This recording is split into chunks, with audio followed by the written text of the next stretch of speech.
सुरुवातीलाच बातमी येते मुलुंडमधून। मुलुंडमध्ये भाजप उमेदवार मिहिर कोटेचा यांच्या कार्यालयामध्ये ठाकरे गट आणि भाजप कार्यकर्ते यांचा जोरदार राडा झालेला आहे। कोटेचा यांच्या कार्यालयाजवळ पैसे वाटप केल्याचा आरोप ठाकरे गटाने केलेला आहे। आक्रमक झालेल्या ठाकरे गटाच्या कार्यकर्त्यांसमोर त्याचवेळी भाजप कार्यकर्तेही मोठ्या संख्येने जमा झाले। त्यावरून दोन्ही कार्यकर्त्यांची जोरदार घोषणाबाजी झाली, धक्काबुक्की झाली। घटनास्थळी पोलीस दाखल झालेले असून कार्यकर्त्यांना शांत करण्याचा प्रयत्न केला जातोय। दरम्यान कोटेचा यांच्या कार्यालयात आता उपमुख्यमंत्री फडणवीस देखील दाखल झालेले आहेत।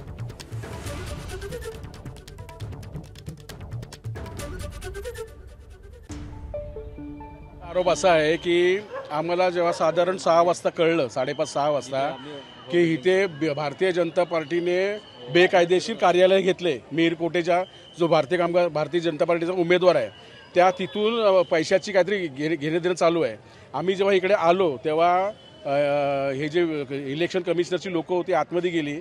आतमध्ये मग सिनियर साहेब आले, मुलुंड सिनियर साहेब, त्यांनी 2 लाखाची कॅश पकडली गेली। 2 लाखाची कॅश पकडली गेली आणि बाकीचा आमचा असा संशय आहे की मोठ्या प्रमाणामध्ये इथे पैसे आहेत, मोठ्या प्रमाणात पैसे आहेत आणि ह्याचा काय ते बंदोबस्त झाला पाहिजे। तर या संपूर्ण घटनेवरती या क्षणी प्रसाद लाड बोलतायत, थेट पाहूया। छत्रपती शिवाजी महाराजांची संस्कृती महिलांवर हल्ला शिकवत नाही। संजय पाटलांना त्यांचा पराभव दिसू लागला, त्यामुळे अशा प्रकारचा हल्ला त्यांच्या कार्यकर्त्यांनी केला। हा हल्ला सहन केला जाणार नाही। ज्या पद्धतीमध्ये खोट्या तक्रारी करून महिलांवर हल्ला करायचा प्रयत्न आहे त्याचा आम्ही निषेध करतो। एकूण वारंवार ईशान्य मुंबईमध्ये असे आरोप प्रत्यारोप वारंवार होताना दिसतात।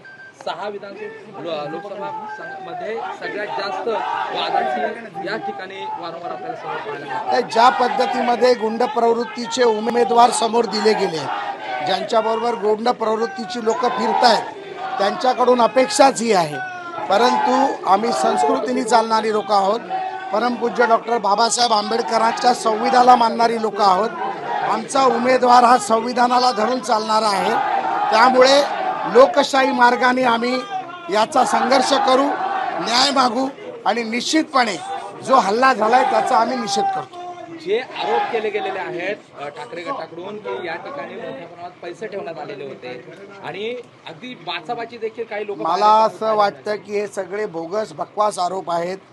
ज्या पद्धतीमध्ये इलेक्शन कमिशनची लोकही कार्यालयात गेली तिथे काहीही अजूनपर्यंत मिळालं नाही। आपण देखील तिकडे गेला होतात। मला वाटतं की जे भीती मनामध्ये आता निर्माण झाली आहे की ज्या पद्धतीमध्ये मिहिर कोटेचांना लोकांचं जनतेचं समर्थन मिळतं आहे, कार्यकर्त्यांचं समर्थन मिळतं आहे, त्याच्यामध्ये घाबरून खोट्या प्रकारची खोटीनाटी उद्योग करणं हे संजय राऊत आणि त्यांच्या भावाचं देखील कृत्य आहे।